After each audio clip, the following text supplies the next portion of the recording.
Bismillahirrahmanirrahim. Assalamualaikum warahmatullahi wabarakatuh.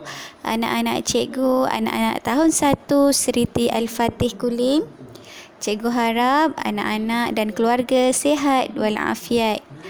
Okey anak-anak, untuk hari ini, pelajaran hari ini kita akan masuk kepada subjek tilawah Al-Quran dan tajwid tahun 1 dan cikgu akan ajar satu topik yang belakang iaitu kefahaman surah Al-Fatihah.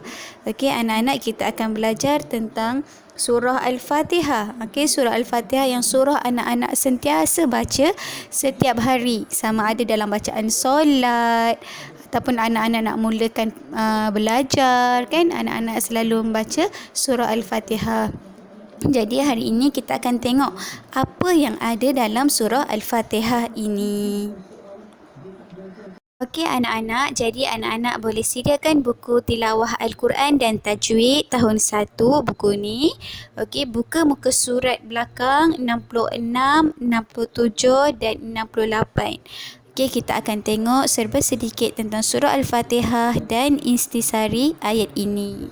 Okey, sebelum tu jom kita baca sama-sama surah Al-Fatihah beserta makna. Bismillahirrahmanirrahim.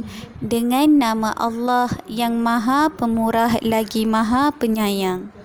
Anak-anak, seterusnya ayat kedua. Alhamdulillahi Rabbil Alamin. Segala puji hanya bagi Allah, Tuhan sekalian alam. Okey, seterusnya ayat ketiga. Ar-Rahmanir-Rahim. Yang Maha Pemurah lagi Maha Penyayang. Okey, seterusnya ayat yang keempat. Maliki Yaumiddin. Yang menguasai pemerintahan hari pembalasan, iaitu hari akhirat. Okey, seterusnya kita tengok ayat yang kelima. Iyyaka na'budu wa iyyaka nasta'in. Maksudnya, Engkaulah sahaja yang kami sembah dan kepada Engkaulah Allah sahaja kami mohon pertolongan. Okey, seterusnya ayat ke-6. Ihdinas siratal mustaqim. Maksudnya, tunjukkanlah kami jalan yang lurus. Seterusnya ayat yang terakhir, ayat yang ketujuh. Siratal ladzina an'amta alaihim ghairil maghdubi alaihim waladdallin. Yang bermaksud iaitu jalan orang yang Engkau telah kurniakan nikmat kepada mereka, bukan jalan orang yang Engkau telah murkai dan bukan pula jalan orang yang sesat. Okey, seterusnya anak-anak, kita tengok tema surah Al-Fatihah. Okey, tema ini berkaitan dengan pujian dan tasbih kepada Allah. Kita baca surah Al-Fatihah untuk kita memuji Allah. Anak-anak, seterusnya kita tengok sedikit info tentang surah Al-Fatihah. Surah Al-Fatihah juga dikenali sebagai surah Ummul Kitab, Ummul Quran dan As-Sab'ul Mathani. Seterusnya kita tengok info lain tentang surah Al-Fatihah. Okey, surah Al-Fatihah juga dikenali sebagai surah Makkiyah, iaitu mengandungi 7 ayat. Okey, Al-Fatihah ini bermaksud pembukaan, okey, daripada perkataan Fataha. Okey, maksud pembukaan. Okey, surah Fatihah ada dalam Quran, dikenali sebagai Ummul Kitab yang tadilah cikgu sebut, dan membaca surah Al-Fatihah adalah salah satu rukun solat.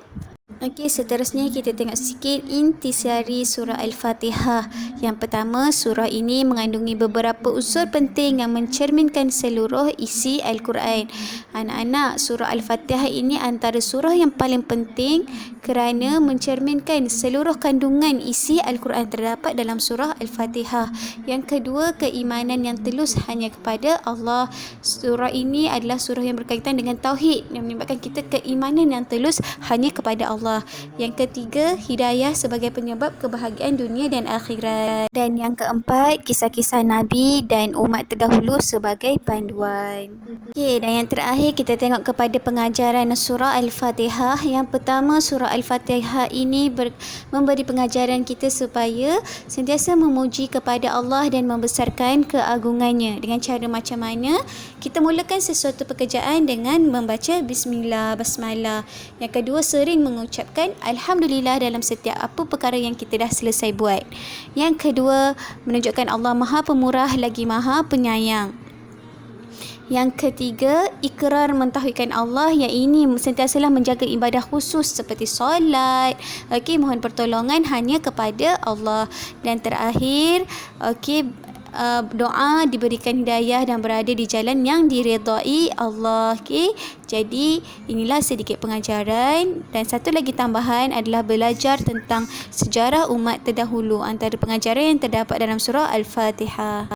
Okey anak-anak, jadi ini sahaja pelajaran kita pada hari ini. Selamat maju jaya anak-anak. Sekian, terima kasih daripada Cikgu Balkis. Assalamualaikum warahmatullahi wabarakatuh.